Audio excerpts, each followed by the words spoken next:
for off-world aid. It was a slim chance that he had heard a rocket, and even slimmer chance that they would pick his message out of the static if they happened to be listening.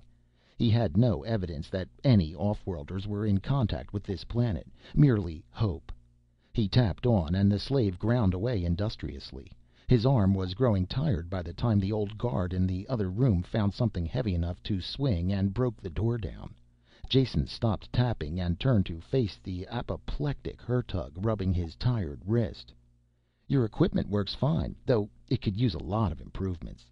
"Kill him! Kill!" the Hertug sputtered. "Kill me, and there goes your caroj, as well as your telephone system, and your only chance to wrap up all the industrial secrets in one big bundle," Jason said, looking around for something heavy to swing. A gigantic explosion slammed into the room. A crack appeared in one wall, and dust floated down from the ceiling. There was a sound of snapping small arms fire in the distance. "It worked!" Jason shouted with unrestrained glee, and hurled a heavy roll of wire at the startled men in the doorway, and followed instantly after it in a headlong dive. There was a flurry of action, most of the damage being done by his boots. Then he was through and running out of the throne room, with the men bellowing in pursuit. A small war seemed to be raging ahead, the sharp explosions of gunfire being mixed with the heavier thud of bombs and grenades. Walls were down, doors blasted open, while confused soldiers rushed in panic through the clouds of dust. One of them tried to stop Jason, who kept on going, carrying the man's club with him. Sunlight shone ahead, and he dived through a riven wall and landed rolling in the open ground next to the dock. A spaceship's lifeboat stood there, still glowing hot from the speed of descent, and next to it stood Meta, keeping up a continuous fire with her gun, happily juggling micro grenades with her free hand. "What were you waiting for?" she snapped. "I have been in orbit over this planet for a month now, waiting for some word from you. There are dozens of radio transmitters on this continent, and I have been monitoring them all."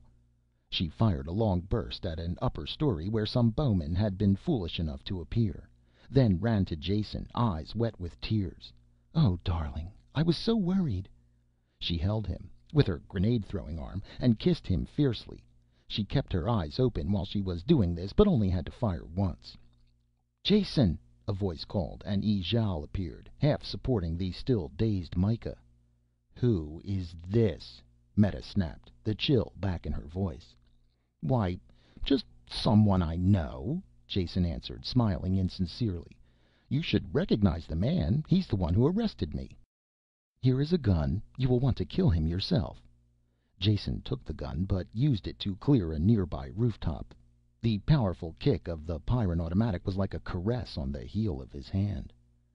"I don't think I want to kill him. He saved my life once, though he has tried to lose it for me a dozen times since. Let's get upstairs to the ship and I'll tell you about it. There are more healthy spots than this to have a conversation." Chapter 12. Washed, shaved, scrubbed, cleaned, filled with good food, and slightly awash with alcoholic drink, Jason collapsed into the acceleration couch and firmly swore that life was worth living after all. You can't appreciate the simple things of life until you've gone without them for a while, or the better things either. He reached out and took Meta's hand. She pulled it away and fed more digits into the computer. "How did you find me?" he asked, trying to discover a subject that she might warm to. "That should be obvious. We saw the markings on the ship that took you away and charted a directional trace before it went into jump space. We identified the markings and I went to Cassylia, but the ship had never arrived there. I backtracked the straight line course and found 3 possible planets near enough to have registered in the ship during jump space flight. 2 are highly organized, with modern spaceports, and would have known if the ship had landed. It hadn't. Therefore you must have forced the ship down on the planet we just left. And once you were there, you would find one of the radios to send a message, which is what you did. It is obvious. Who is she?" The final words were in a distinctly chillier tone of voice, and there could only be one she, Ijale, who crouched across the room, obviously unhappy and wide-eyed with fear at this voyage in a spaceship, not understanding the language the others spoke. "I've told you before, just a friend. She was with us and helped us too. I couldn't let her go back to the life in the desert. It's more brutal than you can possibly imagine. There's an entire planet full of slaves back there, and of course I can't save them all, but I can do this much: take out the one person there who would rather see me live than die." "What do you intend to do with her?" The sub-zero temperature of Meta's voice left no doubt as to what she wanted to do with her. Jason had already given this a good deal of thought, and if Ijale was going to live much longer, she had to be separated as soon as possible from the deadly threat of female Pyrran jealousy. "We stop at the next civilized planet and let her off. I have enough money to leave a deposit in a bank that will last her for years. Make arrangements for it to be paid out only a bit at a time, so no matter how she is cheated she will still have enough. I'm not going to worry about her. If she was able to survive in the Krenoi Legion, she can get along well anywhere on a settled world." He could hear the complaints when he broke the news to Ijale, but it was for her own survival.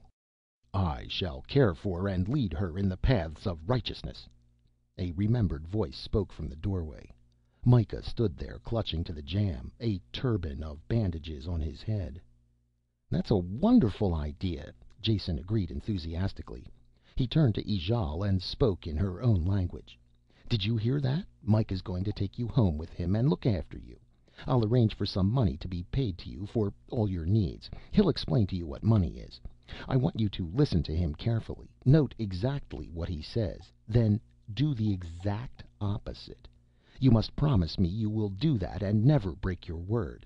In that way you may make some mistakes and you will be wrong sometimes, but all the rest of the time things will go very smoothly." "I cannot leave you.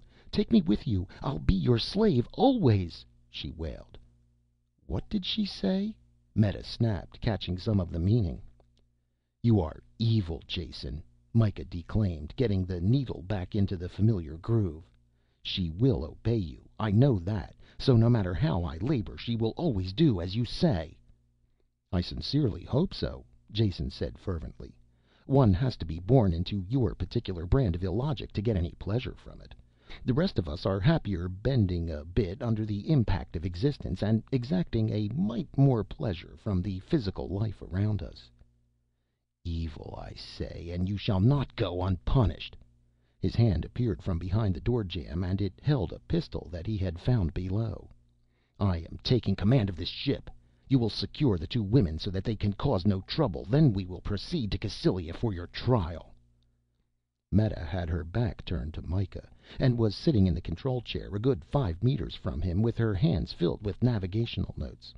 She slowly raised her head and looked at Jason, and a smile broke across her face.